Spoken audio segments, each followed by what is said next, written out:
You can listen to The Professional Left wherever you get your podcasts, on Netroots Radio, or at our website, proleftpod.com, where you can also contribute to this podcast. There is a PayPal button at our website, or you can mail us a letter and or contribution at P.O. Box 9133, Springfield, Illinois, 62791. This is the podcast for January 7th, 2025. It's not safe for work. Recorded live from the Cornfield Resistance, where our attitude towards Republican voters hasn't changed one bit since 2024. I could peel you like a pear, and God himself would call it justice. It's The Professional Left with Driftglass and Blue Gal.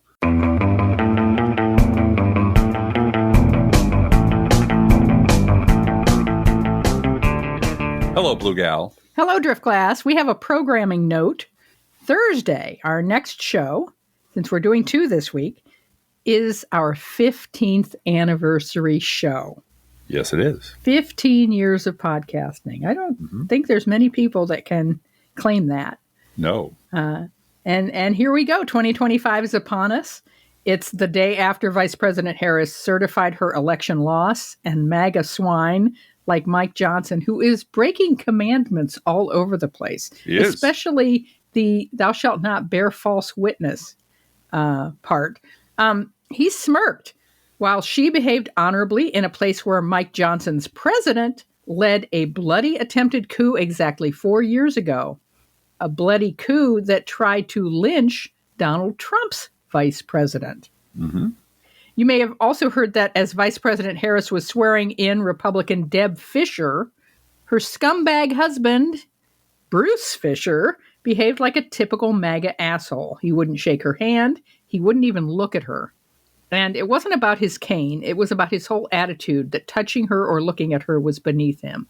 Yeah. It was so obvious and disgusting. It was so white supremacist. I am so much better than you. I can't. White male patriarchy right there on display. Absolutely. Do I have to even stand near this person? Yeah. And so forth. But lest any of you think that any of this is new, we're going to start right in with some No Fair Remembering Stuff, 2025 edition, mini edition that is. This is from Steve Bannon, less than a month after Barack Obama's inauguration. That was February 14th, 2009. That's the date of the article, not the date of his inauguration, obviously. The article is entitled, Rooting for Failure.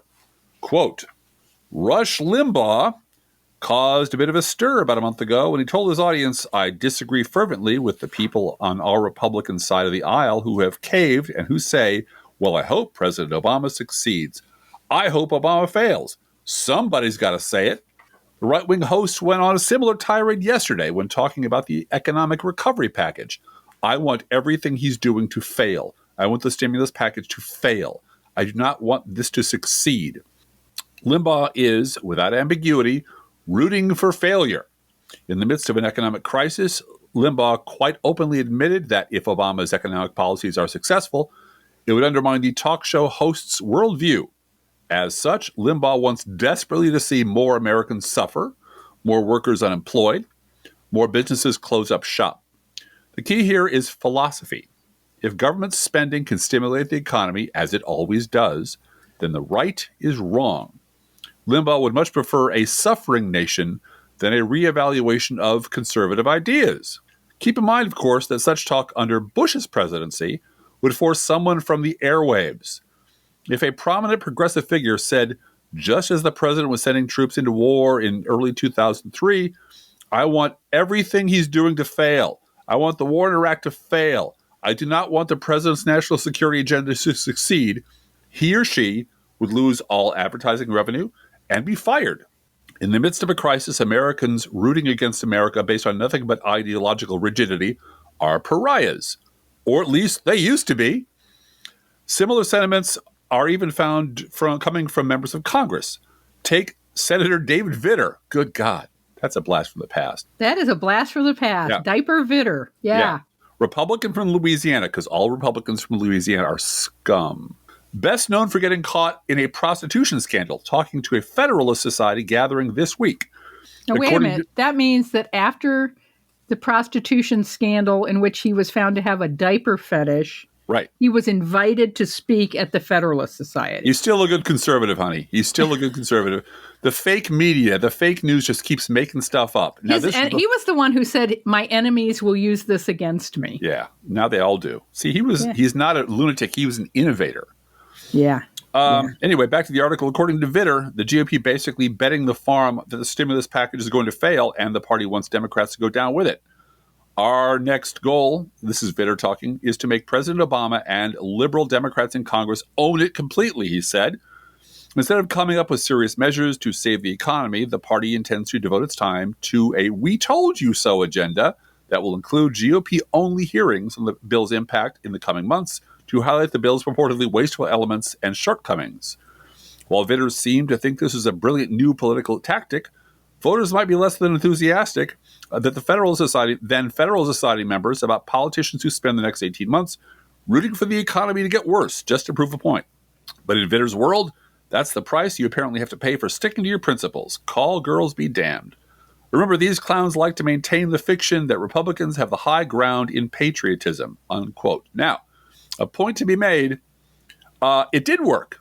It did work. It did work. They just invented shit like death panels and birth certificate problems.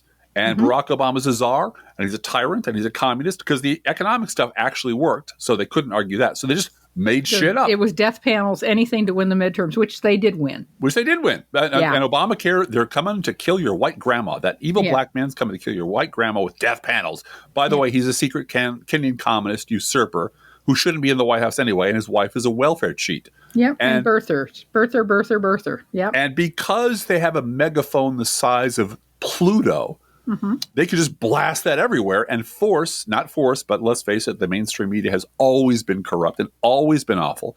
Just shove those questions into the headlines so that you have Chuck Todd or David Gregory asking, what about those death panels? Yeah. What about that birth certificate? Let's report the controversy. Right. Because they're terrified of Republicans. Well, now they're terrified of Republicans blowing up their homes, and rightly so. Back then, they were just afraid of getting nasty letters and being, yelled at in airports. But the strategy of attack all the time, very importantly, with a huge billion-dollar megaphone, worked. It worked great.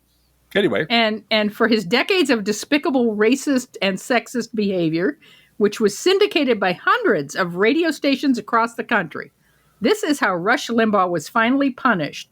Almost exactly 11 years later, from CNN, February 4th, 2020, quote, Rush Limbaugh awarded Medal of Freedom in surprise State of the Union move. During Donald Trump's State of the Union address, the president took time out to award the medal in the House chamber and declared Limbaugh's decades of tireless devotion to our country, unquote. Yeah. Just fun fact, just for your information, Rush Limbaugh is buried in St. Louis. And I don't know. And it's a unisex bathroom, I understand. It is. I believe there are actual complimentary urinal cakes as you approach the, and the grass doesn't grow for 20 feet around it because piss kills grass, as you know. Yeah, right.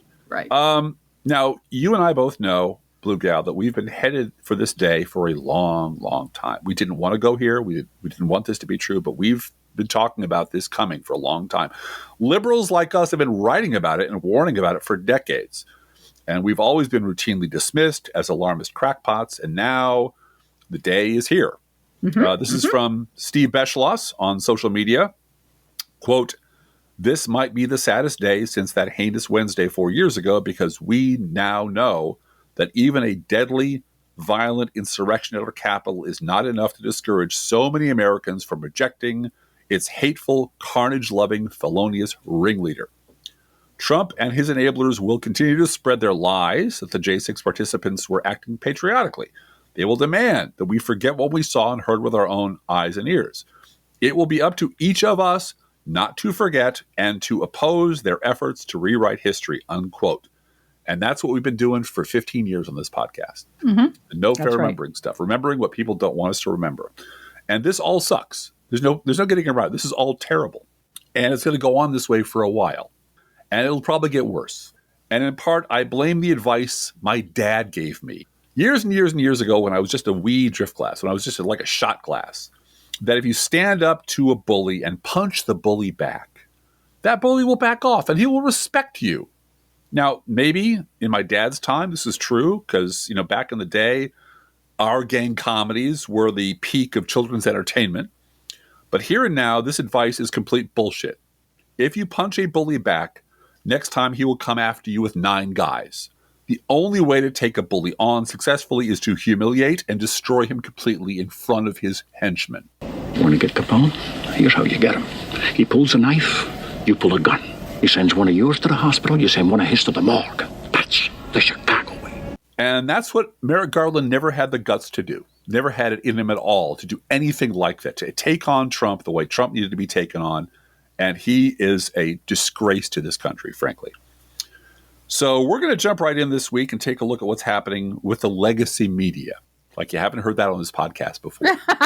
Kind of a theme here. Yeah. Yes. Now, we've all known for a long, long time that it's been rotten to the core for decades. And frankly, Trump's reelection is just proving to be the last strong breeze that's going to knock it all down for good. Now, for more on the story, we turn to Consult's Notes, the Bulwark. Really? What? We're going to look at the Bulwark. Okay, then.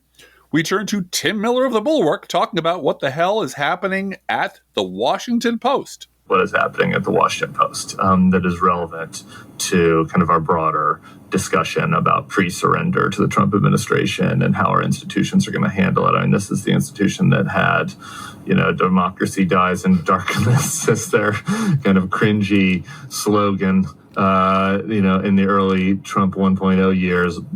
Now you have Jeff Bezos, Amazon, agreeing to do a flattering documentary of Melania with somebody that had some serious Me Too accusations against him being the director. So Amazon has picked that up right at a moment where everybody,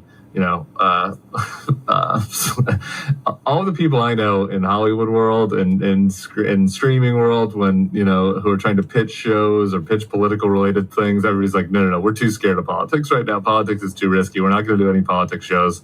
We're not going to do any documentary shows. Well, we'll do one exception. Trump's wife. We'll do a suck up documentary to her. You have Bezos doing that, and at the same time you have just a mass exodus from the Washington Post. Just Josh Dawsey today going to Wall Street Journal, Leanne Caldwell leaving, going to Puck. Others are coming. There may be some firings coming. It sounds like there's some reporting today. There's been a long list of people leaving the Post. It's pretty astonishing what's happening over there. I'm wondering what your thoughts are. It is. Now, if they end up at other places and continue to do good reporting, maybe we're just watching a transition where the Post is no longer a major player in American journalism, and Puck and Politico and the Bulwark are, and I do think there's some truth to that, obviously, right? Wow, that all sounds really bad, doesn't it? Really, really bad. And the reason we chose this particular clip is because, as you might remember, this was what the same Tim Miller, working for the same Bulwark outfit, was saying about the Washington Post just 2 weeks ago.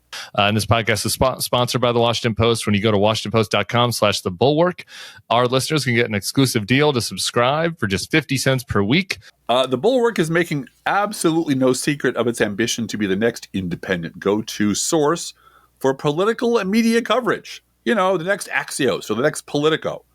Imagine that being your goal in life. Yeah. Well, and they're doing fine. They have lovely homes, and they move where they wish, and they travel, they vacation in Vail for a week and ski, and they do whatever they want. They're doing just fine financially. Mm-hmm.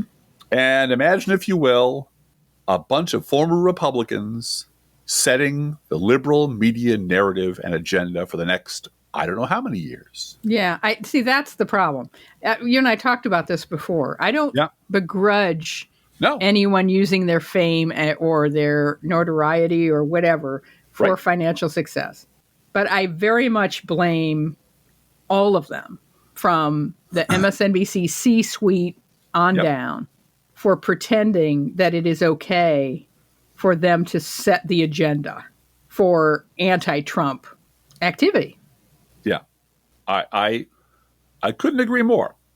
And honestly, thanks to that and we've talked about this before repeatedly, and believe me, the reason I remember this so vividly is I got so spanked and so yelled at and so scolded and so lectured by my fellow liberals about, don't worry, If we let these people into our camp and in the perimeter, we're going to use them for a little while. They're useful. And once we get rid of Trump, because that's going to happen, we're definitely going to get rid of Trump, then we'll just cast them out, put them aside, put them to the back of the line. But for now, we're going to make this alliance. It's all hands on deck, right? It's all hands on deck. It's, yeah. The enemy of my enemy is my friend. I don't know if you know this, Blue Gal, but we were allies with Stalin during World War II.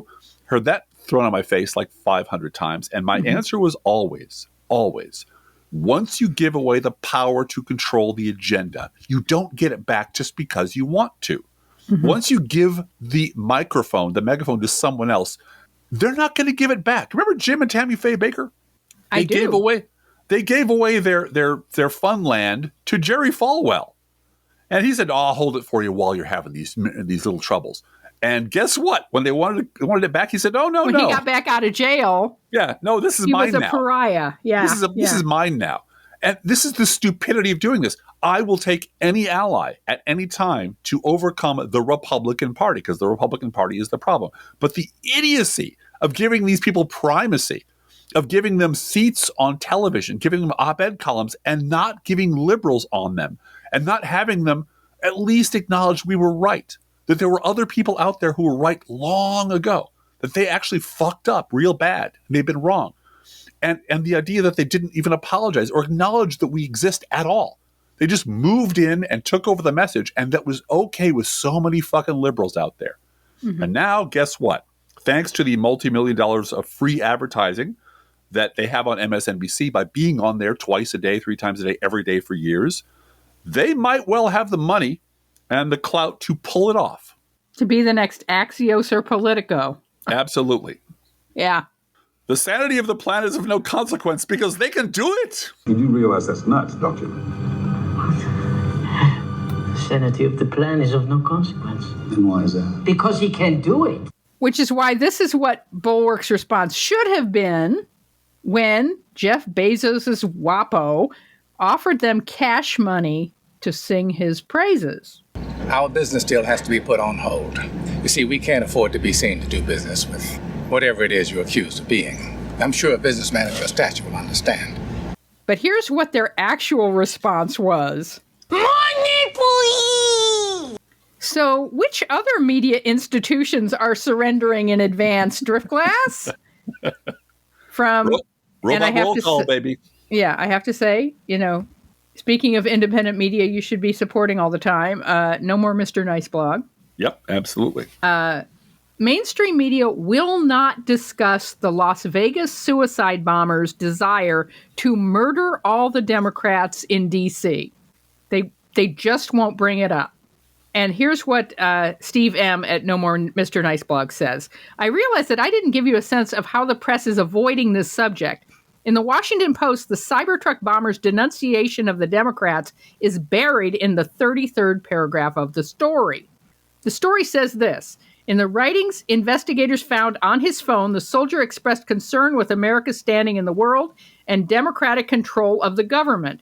He called for soldiers and veterans to, quote, move on D.C. starting now and to occupy every major road along Fed buildings. The bomber wasn't just expressing concern with America's standing in the world and democratic control of the government. He was calling for a military siege with the goal of purging Democrats from the federal government and the armed forces. If that's not 40 years of brainwashing, I don't know what is. Yeah, successful brainwashing. Well, not. Yeah. This is a the New York Times did a bit better. I mean, this is Laura Ingraham. Yeah. Well, that's what this is. This is a partnership because these people have to be complicit in their own brainwashing. They have to be willing to not listen to anyone else and to only listen to these people and to become a cult member and they did. The New York Times did a bit better, although the information is buried only on paragraph 13 of this story. The writings found on the bomber's phone suggest that he had been increasingly concerned about politics. Oh, no. Concerned about what politics. A way to wash that clean. I'm concerned about politics, They just painted that with beige. Yeah. I'm concerned with politics, too. Yeah. Mm-hmm. In one note shared by the police, the bomber said that people should try peaceful means first, but be prepared to fight to get Democrats out of the federal government. But he didn't just say they should fight. He said they should lock down the Capitol. he said they should, in effect, launch a successful January 6th. The coverage is utterly inadequate. End of Steve M's very good article. Mm-hmm. Yeah. So you're asking yourself, we can actually hear you out there asking yourself, what about Facebook? Well, glad you asked. This is from reliable sources at CNN. Quote, Mark Zuckerberg just announced sweeping changes to the social internet, all in line with the desires of President Trump and Trump voters. Oh, isn't that nice? Out with the fact checkers that conservatives deride, in with more permissive rules for posting opinions that conservatives hold dear. The recent election, quote, feels like a cultural tipping point towards once again prioritizing speech, unquote, Zuckerberg said in a video that was shared first with Fox News. That's one of the reasons why Zuckerberg said big changes are coming to Facebook, Instagram, and Threads, because Meta is such a dominant force in the industry, the changes will resonate even more widely, reshaping whole swaths of the internet in MAGA-friendly ways. By the way, not our podcast or our blogs, but everybody else is going along. Among the announcements, Meta will, quote, get rid of a bunch of restrictions on topics like immigration and gender. They're just out of touch with mainstream fascist discourse. Zuckerberg didn't elaborate. By the way, I just threw in the word fascist, but the rest is all Zuckerberg. Quote, fact checkers have just been too politically biased and have destroyed more trust than they've created, especially in the United States, Zuckerberg asserted. So Facebook is cutting ties with third-party fact checkers and moving towards an X-style community notes system. Because, telling people the shit they don't want to hear is bad for business. What is it that Stephen Colbert said in 2004? You mean truthiness? Liberals are well-known. Yeah. Truth is a well-known liberal bias. Yeah, facts or reality have a well-known liberal bias. We don't want bias on these internets, right? For goodness sakes. Quote, we're bringing back civic content, Zuckerberg said.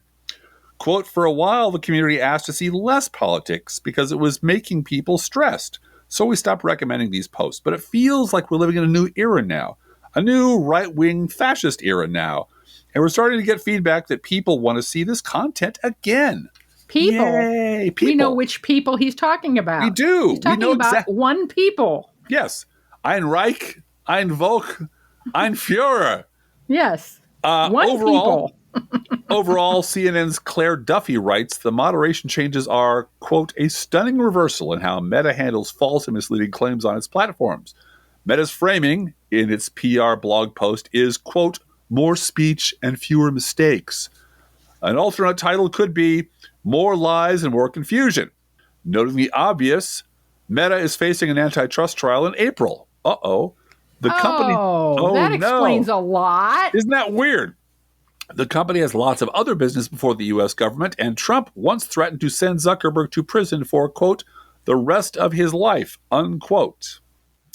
Please note that our weekly internet kitties will no longer be posted on the Professional Left's Facebook account because we're going to head for the exit over there at the end of this week, just as we did on Twitter. So bye-bye, We're Facebook. deleting our page. I've already announced it over there. We're deleting our Facebook page. Yep.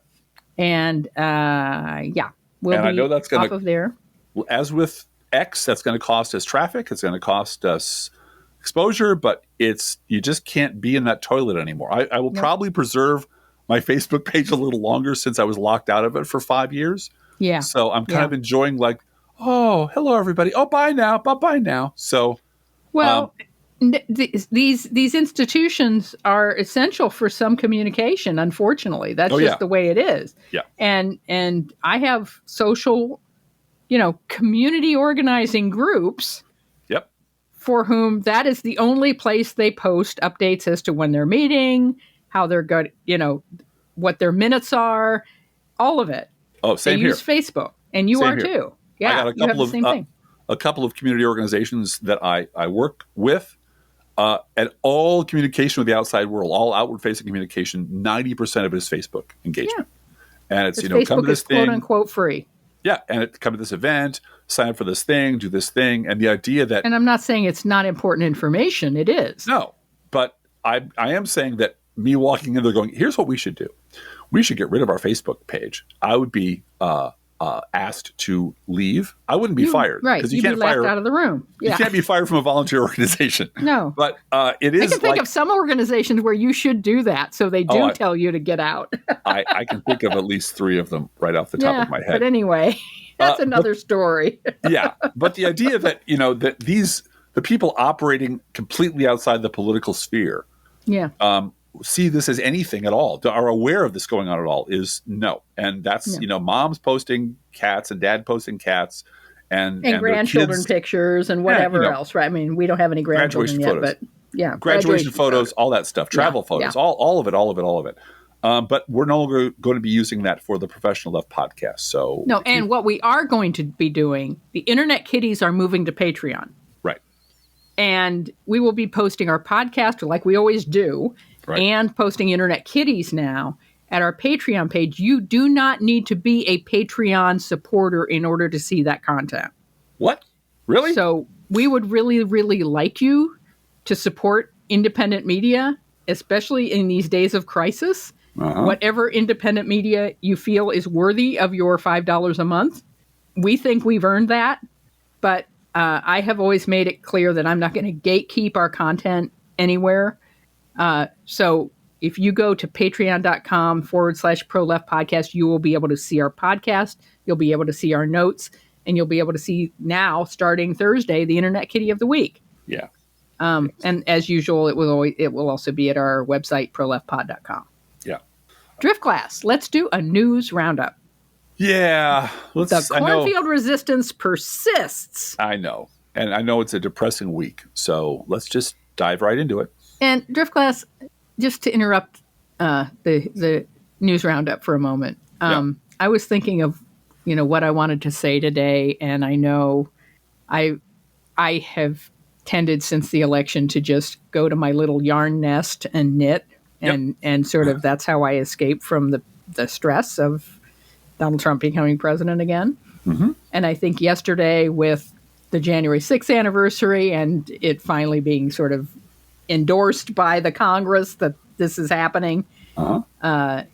You got kind of agitated by that, and I was sort of escaping from it, but I was trying to figure out what to say to people today. Mm-hmm.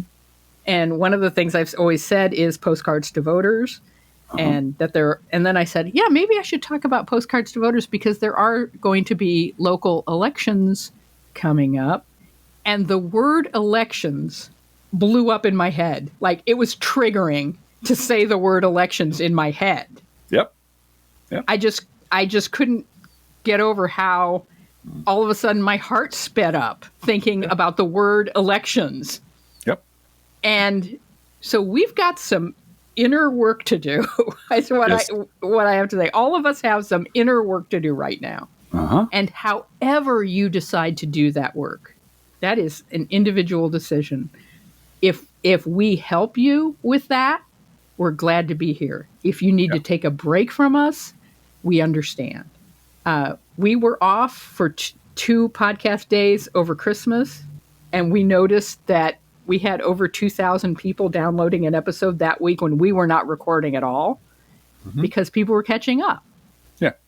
Having taken a break. We've had 15 or 16 post-Christmas cards from people saying, you were the only person that I could listen to after the election.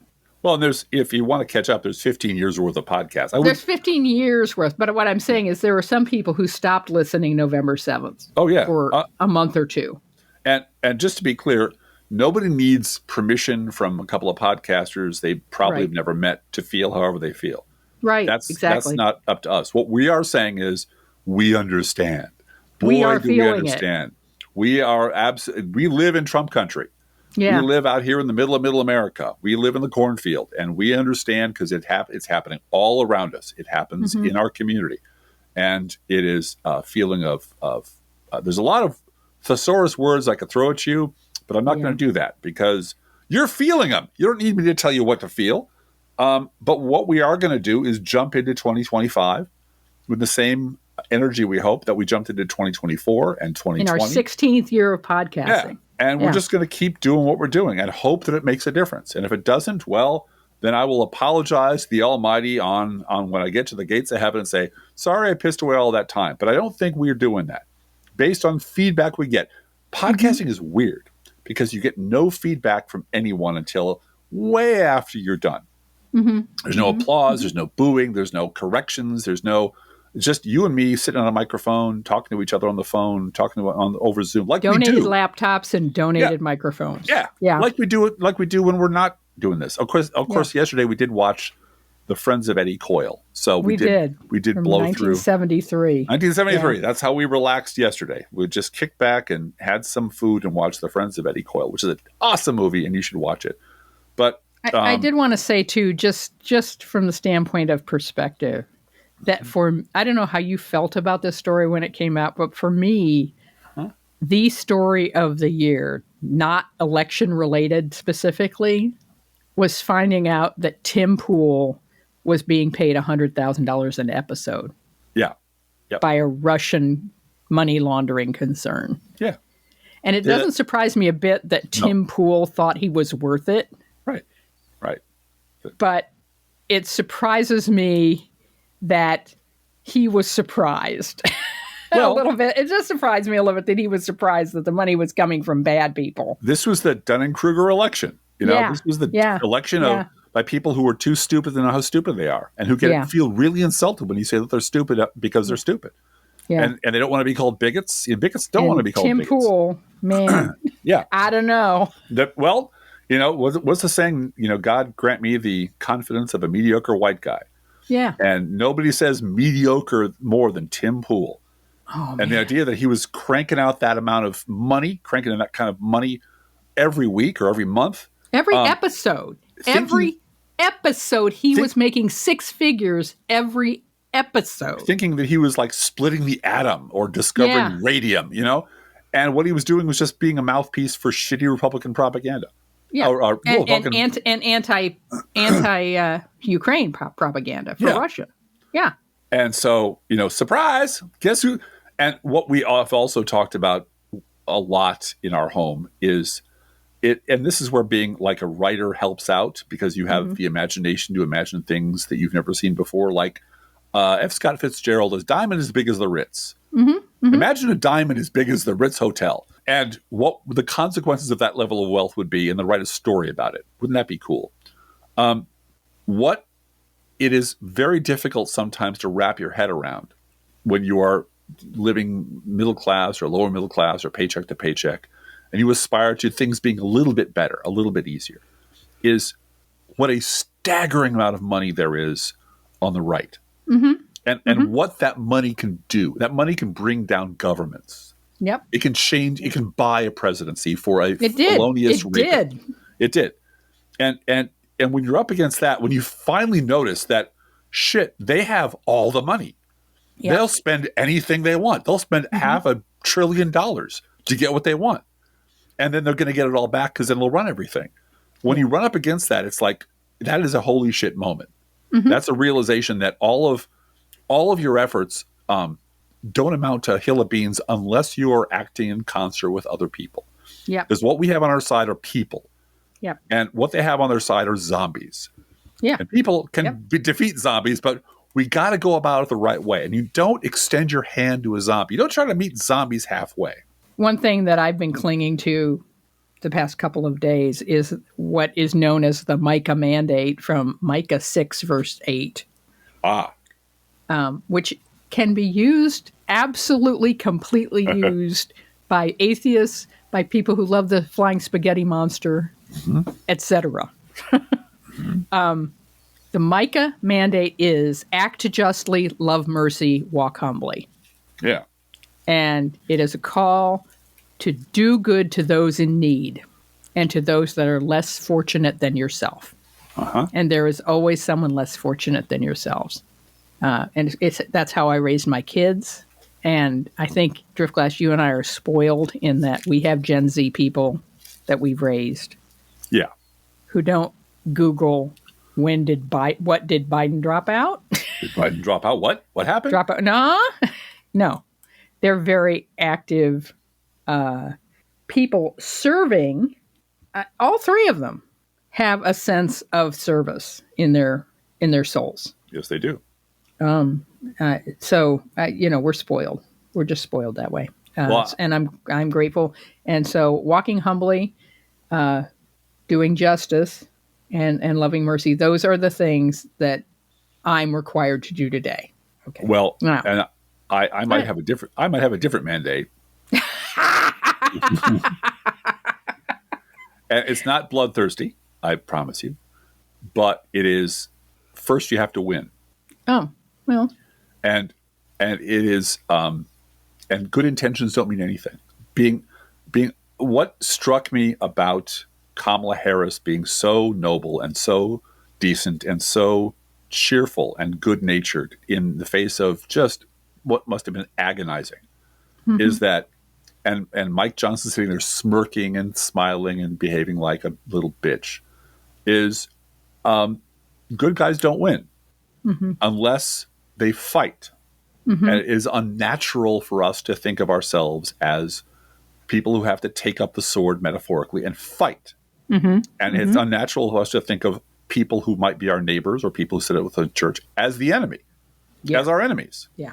And it's unnatural for us to think of them as, well, if we just give them a little bit more, if we just treat them a little more kindly, if we just treat them with a little more mercy, then they're going to come around. They're not going to. We've tried that. We've tried that over and over again. It doesn't work. So my mandate is, good intentions and being good, being noble don't mean shit. They mean a lot to you personally.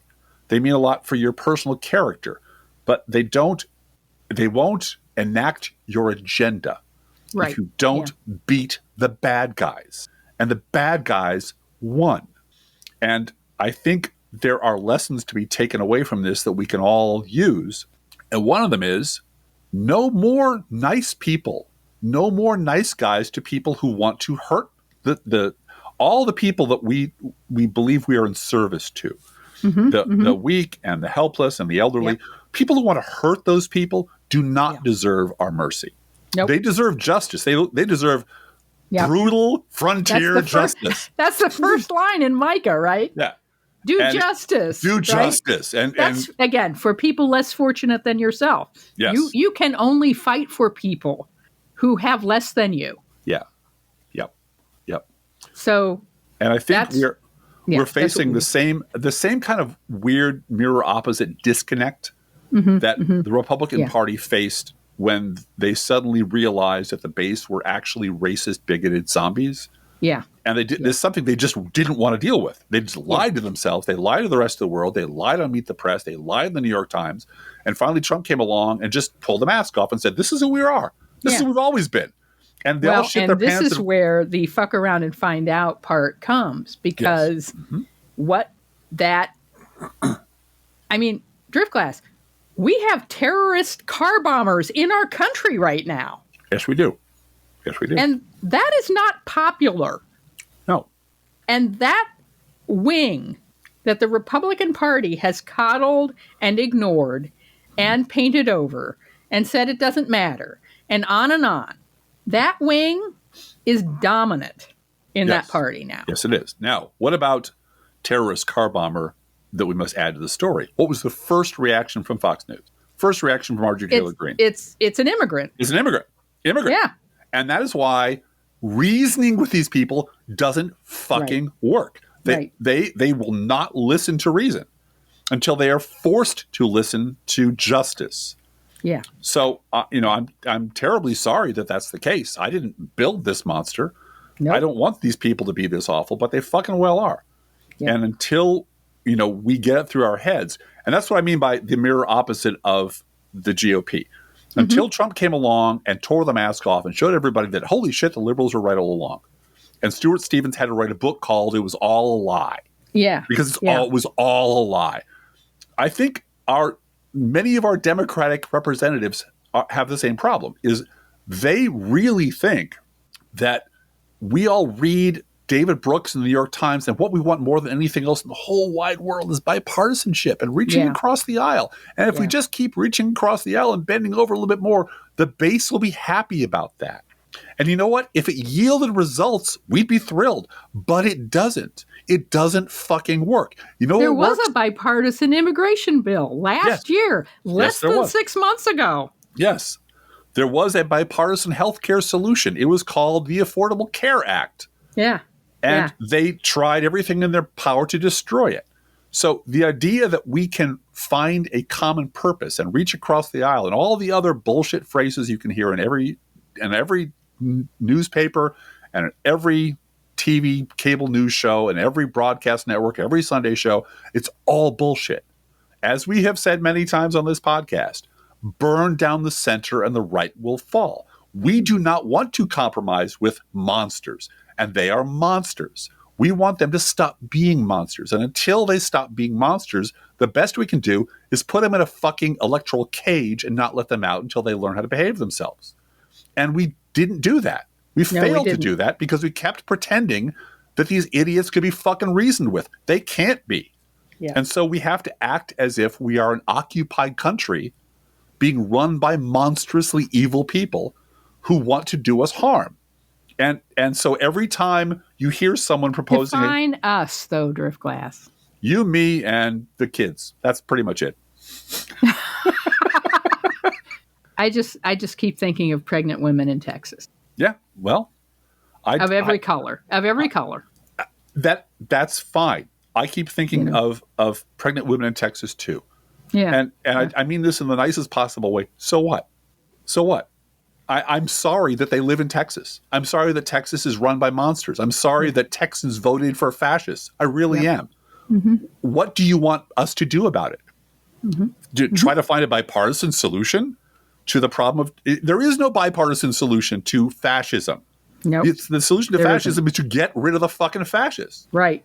Right. And so if all the problems I want to solve, all the problems you want to solve, all the justice we want to see done in the world can only be accomplished once the Republican Party is on the fucking ash heap of history and discredited.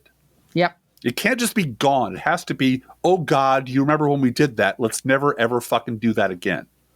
And that's where we're working towards. And we are that's where the mainstream media just will not let that happen. That's right. That's right. So that should have happened in 1973, the year the Friends of Eddie Coyle was made. It absolutely should have. It should have happened then. Oh my God, look what we did. We should never elect another Republican president as long as we live. And by the way, for future reference, boys and girls, I dug out an actual copy of the Time Magazine cover issue of Our National Nightmare is Over. Yeah, with Gerald Ford on the cover. And I'm going to read that aloud in this podcast one of these days. One of these days soon. Yeah. Once it's less painful. It is such a piece of pro-Republican. Yeah. Restore the Republican Party's, face. Restore the face of the Republican Party to normalcy. Piece of propaganda. Nixon's just gone, erased, never again. Yeah. Gerald Ford saved this country. He did, saved us. And brought the country together. And our nightmare is over. And everything is back to normal. Normal. Get it? We're all back to normal. It's all normal now. It's all going to be normal. And this is going to happen again. And again and again. When Trump dies, you watch. And I don't know how many decades that's going to be, but there's going to be, now things will change and our country can come together again. And you were saying the word of the year. Yeah. Webster's word of the year is polarization. And what did you say about your objection to that word? It's such a fucking awful word. It implies poles, as if north and south are magnetic poles, equal and opposite things. Yeah. Polarization is not the word. It is everywhere. But honestly, it's like both sides do it. You know? Yeah. If we can, both sides do it as a joke now. And that's largely thanks to, frankly, listeners of this podcast and other allies out there who made it a joke, who made it so that people have to apologize when they make an equivalence. Say, I'm not doing the both sides thing. I swear, which is great. And then they say, but, yeah. Anyway. All right. A news roundup. The cornfield resistance persists. I love talking to you, Driftglass. First, a roundup of Insurrection Day headlines from the New York fucking Times. Trump rebranded January 6th as a political asset, using conspiracy theories and martyrdom narratives to fuel his return to power while undermining democratic norms and accountability. By downplaying the violence and recasting rioters as patriots, Trump reframed the Capitol attack to bolster his political resurgence and re-election campaign. As he prepares to retake office, his promises to pardon rioters and pursue political retribution aim to cement this alternate history. These actions erode accountability, destabilize democratic institutions, and set dangerous precedents for political discourse and governance. Yeah. You think? Yeah, This is from the Rolling Stone. Trump, who instigated the January 6, 2021 Capitol attack, will return to the presidency in 2 weeks, making an unprecedented comeback and unresolved questions about accountability for the violence and its implications for democracy. Despite facing criminal charges, public inquiries, and widespread condemnation, Trump evaded accountability, with his 2024 election win ending efforts to hold him responsible. His re-election represents a normalization of political violence and a broader failure to reckon with the assault on democratic norms. As the Capitol prepares to host his inauguration, it stands as a stark reminder of the events 4 years prior and their lasting impact on American governance. I'd like to add, please listen to these headlines. I know it's very painful, and if it's too painful, then don't. But listen for the passive voice. Oh my God, yes. These things just happen. Just an arithmetic or weather-related function. They've all taken that New York Times style book. They have. And also listen to the way that the voters, the scumbag voters who voted for this asshole, are removed from the equation. They it's are just not Trump, part of this story at all. Trump evaded accountability. Like he was, he was out there playing dodgeball, and he dodged one and dodged all by himself. It has nothing to do with the voters that put him in office. Or the conservative media machine that drove this narrative down their throats, happily so, for 4 years. Right. Huffington Post. In 4 years, Trump transformed the perception of January 6th from a violent insurrection into a narrative of patriotism and persecution. And again, like you said, who bought that? Right. Who bought that narrative? How did he do that, sitting alone in a room by himself? Effectively mobilizing his base. Now, there they do say that. Effectively mobilizing his base and neutralizing political opposition. Despite, again, passive voice. Despite evidence and widespread condemnation at the time, Trump and his allies rewrote the event as a defense of democracy and used this revisionist framing to regain political power. From whom? Mm-hmm. It's left out, Yep. His propaganda echoes historical patterns like the lost cause myth of the Confederacy, but its swift adoption demonstrates the potency of modern media and political, here's that word, polarization. Polarization. It's just polarization, Driftglass. It's two-sided polarization. Mm-hmm. It's not actual human beings making the decision to vote for a criminal. No, it's just magnetic poles. That's all it is. Yep. This victory complicates efforts to uphold accountability. Oh, really? Really, yeah, complicates. And preserve historical truth. This is from Bloomberg. Trump's return to the presidency coincides with efforts to downplay, just coincides, the January 6th Capitol insurrection, a moment of violence and democratic vulnerability that resulted in over 1,250 convictions. Despite the Supreme Court's decision, you mean the Republican Supreme Court's decision? Mm-hmm. To extend immunity for President Trump's actions as president and the Justice Department's dismissal of charges against him, the historical significance of January 6th persists. Trump's pardoning of convicted rioters and revisionist narratives risk eroding public accountability and the lessons drawn from the insurrection. Preserving the truth about January 6th is essential to understanding its impact and safeguarding democratic institutions. I'm sorry, the democratic institutions are already gone. They've already been swept away. Preserving them is no longer an option. Safeguarding them is no longer an option. Hoping, this will one day, someday, this might be a really bad thing. No, the bad thing has already happened. All the bad shit has already happened. And acting as if this thing might happen in the future when it's normalized is nonsense. Now, here's an alternate to what we've been reading from Matthew Iglesias, who's sometimes problematic, but in this case, I think it's right on the money. The normalization of Trump's actions surrounding January 6th by the conservative movement poses a long-term threat to democratic accountability and governance. Yeah. And this is from Eric Lutz of Vanity Fair. Trump's return to the presidency represents not only a political victory, but also a successful effort to rewrite the narrative of January 6, 2021. While initially condemned for inciting the Capitol riot, Trump has reframed, all by himself with no help at all, the day as one of victimhood and loyalty, securing political support and minimizing accountability. With plans to pardon the January 6 rioters and the backing of a polarized, there's that word again, electorate, Trump's administration signals heightened risks to democratic norms. No, there's no risks. The norms are gone now. And he has now both the power and public mandate to further erode institutional safeguards. No need to erode them further. They're gone. Now the rest of the headlines. And there's no polarization in this one. President Joe Biden signed the Social Security Fairness Act, eliminating provisions that reduced benefits for public service retirees, such as teachers and firefighters, increasing monthly payments for nearly 3 million people. Yep. That's a great president. President Joe Biden announced a permanent ban on new offshore oil and gas drilling across 625 million acres of U.S. waters, citing environmental risks and the need to protect coastal economies and ecosystems. The ban applies to the Atlantic and Pacific coasts, the eastern Gulf of Mexico, and parts of Alaska's Bering Sea, invoking the Outer Continental Shelf Lands Act to limit future reversals. Trump vowed to reverse Biden's ban on offshore oil and gas drilling, calling the policy ridiculous and pledging to undo it immediately after taking office. Everything's going to happen day one, Blue Gal. Though doing so may require congressional action. He also said out loud on camera at a press conference today, quote, 625 million acres, that's like the whole ocean, unquote.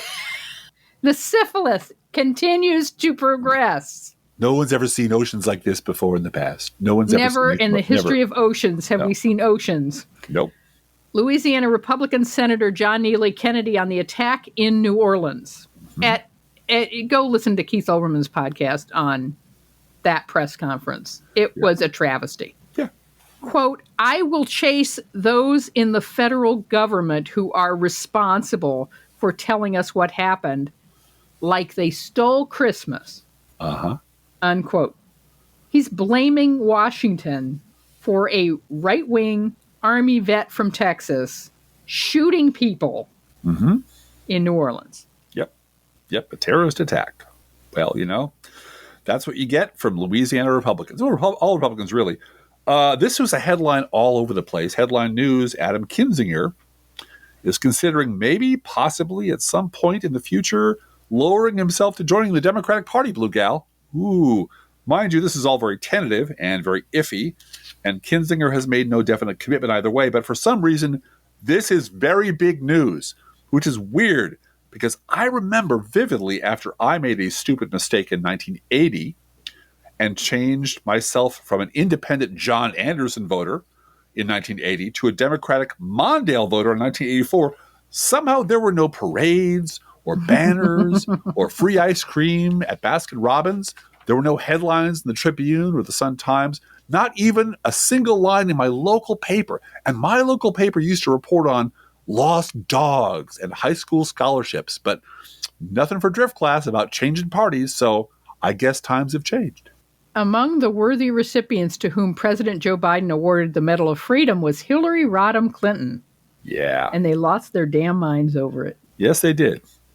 As you might have heard, the former clingy Trump hanger-on and MAGA crazy person named Laura Loomer got very publicly angry at Donald Trump for kicking her to the curb and taking up with that nice Elon Musk fella.